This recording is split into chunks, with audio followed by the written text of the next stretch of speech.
Are you ready to read a bedtime story? Did you brush your teeth? Did you wash your face? Did you put on your pajamas? Okay, come on, let's go. This bedtime story is called Piper Chen Sings. It was written by Phillipa Soo and Maris Pasquale Doran. It was illustrated by Quen Ling. Oh, so beautiful. Piper Chen Sings. This is Piper Chen. Piper loves to sing. She twirls through the rooms, bounces up the stairs, and hops foot to foot, always singing out of tune. She sings good morning, to the peeking sun, and good night to the cresting moon.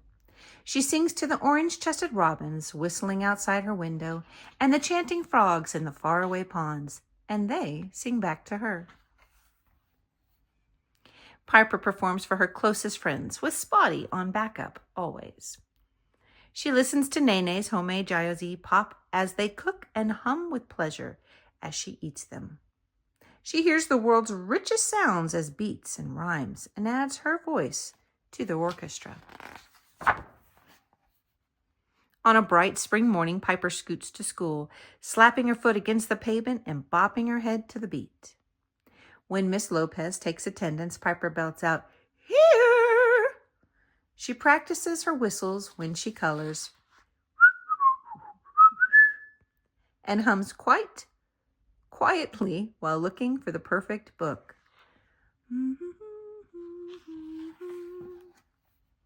In her favorite class, Piper stands tall and is focused. She feels the chorus of her voice vibrating through her.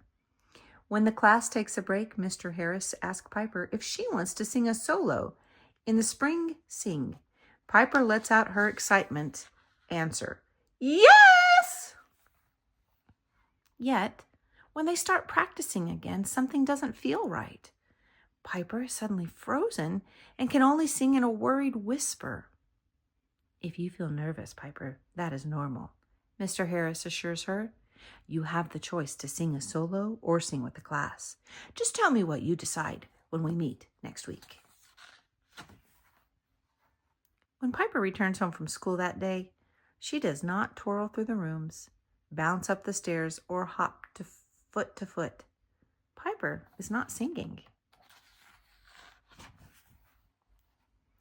Listening to the tune from Nene's piano, Piper does not hum along. She does not sing one note. Nine is sitting upright at the piano bench, and as she often does, one foot resting on the pedal, never wiggling or even rattling her teacup. She starts to play their favorite song.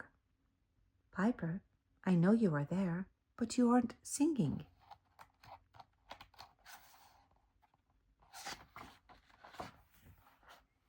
Piper climbs up next to Nine and tells her about the solo. "What if I forget the words? What if I sound like a frog?" she says. "When we practiced, I felt like butterflies were having a dance party in my belly. What if they come back?" Nine pauses her playing and smiles.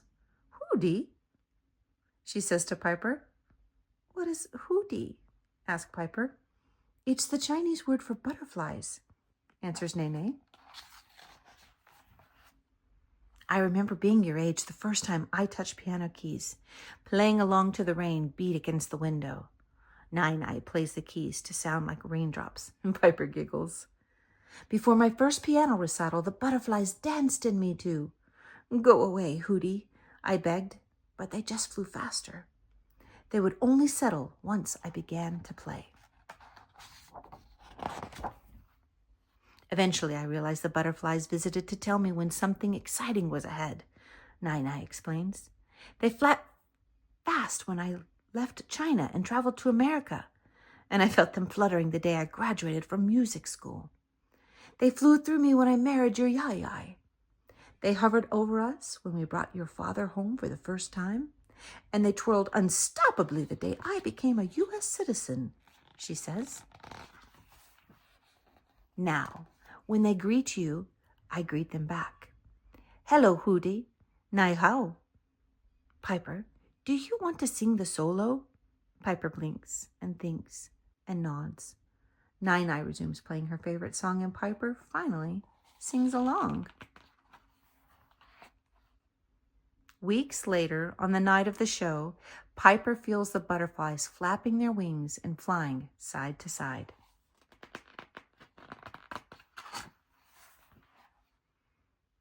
When it is her class's turn to sing, they walk out slowly. Piper sees the spotlight shining like the bright, welcoming sun and its reflection on stage like the inviting moon. She hums to herself, "Hello, Hootie." Piper steps into the glow, the butterflies rest, and she sings. She sings like she sings to her stuffed animals and the spotty dog. The sun and the moon and the stars and the trees and the birds and the frogs. She sings because she loves to sing.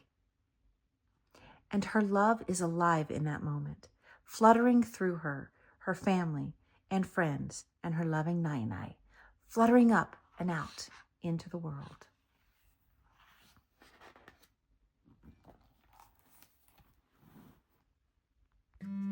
Wasn't that a great story? I hope you liked it. I sure did. I hope you have a very sweet sleep. Don't forget to say your prayers. Good night.